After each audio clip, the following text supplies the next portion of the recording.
So this conference takes place at a fascinating juncture in the historic evolution of merger control. For 25 years there was of course growing jurisdictional scope of merger control, but an increasing consensus around the application of substantive standards. That's all changed to a great extent over the last few years, where established principles and architecture have been called into question. Some have contended that merger control has been too permissive and that agencies should intervene more often. Others have called for less intervention, for greater flexibility, particularly when creating national champions. Still others have called for social, environmental, political, employment considerations to be taken into account. And then there's a great debate over the fitness for purpose of the merger control rules to root out supposedly anti-competitive transactions involving the leading digital platforms. The topic I'm going to be moderating this morning concerns conglomerate mergers. This was a very hot topic about 15-20 years ago in the wake of the General Electric Honeywell transaction, which the European Union blocked in the face of significant criticism from the antitrust agencies in the United States. The then heads of the Department of Justice and the Federal Trade Commission were scathing in their criticisms of the conglomerate effects theory that the Commission applied to block that transaction.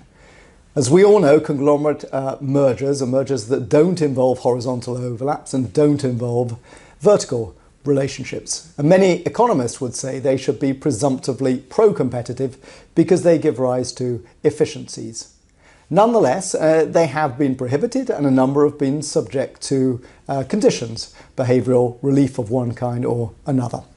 The principal criticisms levied at them is that they involve a speculation as to future conduct.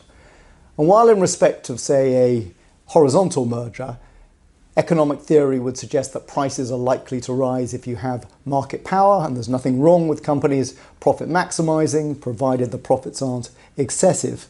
Speculating that a company will engage in conduct that may in itself be unlawful, the bundling of products, the tying of them, conditioning operability of essential platforms on certain conditions. That sort of conduct is hard to predict, and even harder, some say, to form a basis for prohibiting a conglomerate merger.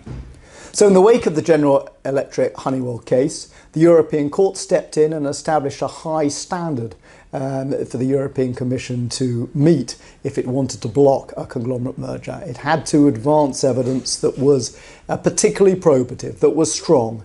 The more speculative the theory, the stronger the evidence had to be.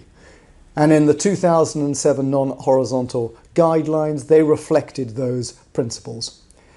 And in the 10 years following, the European Commission rarely looked into conglomerate mergers with the degree of scrutiny that it had done previously. But we've seen somewhat of a renaissance in conglomerate effects theories being applied by the Commission. Less so in the UK, although the UK generally has pursued a far more interventionist approach towards mergers than the European Commission, blocking or causing the abandonment of 30 of them in the last 5 years, which is as many transactions as the European Commission has blocked in the past 30 years.